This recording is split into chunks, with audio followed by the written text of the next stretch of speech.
Hey guys, this book review is done by Hridya Manoj and here it goes. Anita Desai was born on 24 June 1937. Her novels portray certain recurring patterns in plots, settings, and characterization. The plot of her novels are two opposing propensities. First comes the Gothic mystery, and second, the philosophical novel. The Gothic orientation, which Desai probably derived from Emily Bronte's Wuthering Heights, is notable in varying degrees in all her novels. Fire on the Mountain. This novel closely depicts a psychological thriller type and ends with a half insane, reptile like child setting fire to the forest surrounding her house. Then, in Try the Peacock, Maya, the neurotic heroine, kills her husband, fulfilling the prophecy of an albino sorcerer. Whereas, in Voice in the City, Monisha, an unsettled, manic, depressive housewife, pours kerosene over herself and burns herself to death. Thus, most of Desai's novel also reflect a deep-rooted philosophical concern about the perspectives of life. From Maya to Matu, most of Desai's protagonists are disappointed with their routine existence, longing for a more meaningful life. Such a spiritual orientation is very evocative and shows similar patterns from novels such as E.M. Forster, Howard Sent, 1910, and Virginia Woolf's Between the Acts, 1941. However, Desai's novel also develop a typical setting or world. Most of the scenes represent cities, and we know that city depicts the undesirable and unimaginative reality. They also have a romantic encounter in the city or on a hill station or on an island, which seems to represent the remote romantic ideal, but is really revealed to be an unreal or unsatisfying delusion. Therefore, after observing the structure of Desai's novel, we can predict that the heart of her novels are usually big, old houses with several verandas, green shutters, gardens, servants, and pets. The garden is extremely prominent in Desai's world because her characters show an unusual sensitivity to it. Trees, creepers, tendrils, flowers, fruits, seasons, pets. The so-called woman's world concerns are more vividly perceived in Desai's novel than anywhere else in Indian fiction, English fiction. Also, part of Desai's world is a brooding, Foucauldian obsession with the past.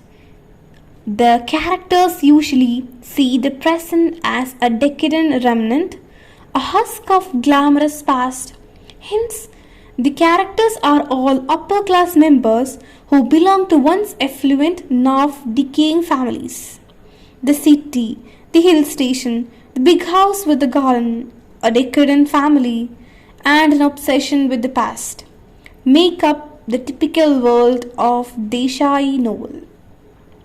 This book, Fire on the Mountain, focuses on an elderly widow's isolation and loneliness, as it tells the story of Nanda Kaul, who lives in Kasauli and leads a solitary existence. Publisher Weekly said about Anita Desai like this: but what's so refreshing about Anita Desai is that she is a modern literary writer with a straightforward approach to her work. The stream of consciousness used in this novel makes this novel beautiful. In this talk, my reviews will be mostly from the feminist perspective. This is an analysis on feministic approach on this novel. Fire on the Mountain by Anita Desai takes me to those mountains in Kasauli while analyzing them. This one bestows me the strength to go on adventure. My favorite character is Raka from this novel Fire on the Mountain. Raka's fearless and confident nature provoked me to adore her. She was exhausted by the noise of the city, and her mind desired a calm and peaceful life. The serenity of the mountain soothed her soul to awaken her spirit. Raka's cure for illness was a stay in Kasauli, and the aura healed her sickness.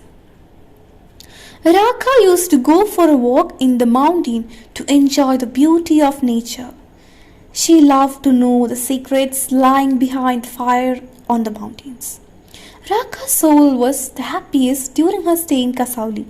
For her, mountains were path to ecstasy and euphoria. Her soul could replenish her life's purpose. And that was a turning point in her life, staying in Kasauli. She had become a new person and began to feel the aura of Kasauli. Raka, like her great-grandmother, cherished the beauty of mountains. Raka's wild nature belonged to those mountains. Meanwhile, I couldn't bear the tragic death of Nanda Kaul's friend, which occurred during the last part of this novel. This novel has a bit of feminism and trauma.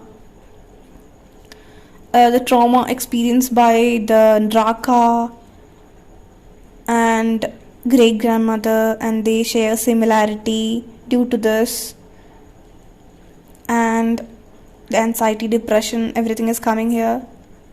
And while pondering over it, we could also analyze that Nanda Kaul's friend is also exhibiting a feminism throughout the story. This novel could also reveal me from my anguish and provide me the spirit to fight against my fears, to stand strong and to fight for my rights and freedom. This novel basically talks about the life of three women and their struggle for freedom. Nanda Kaul comes first as she stays alone in the house of Kasauli at this old age. And then in this novel they have exhibited Nanda Kaul's friend as a strong lady with a good personality, and she stood strong in every tough situations. She has overcome challenges which no one could do at her olden age.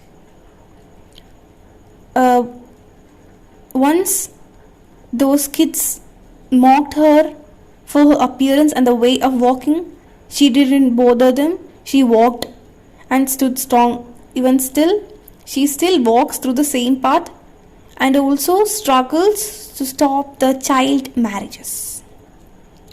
So guys, Book to know more about the Nanda Kaul's story, and this book will open a new life to you. It will make you strong and helps you to fight against freedom and overcome any obstacles, challenges in your life. So grab this book and read it. Thank you.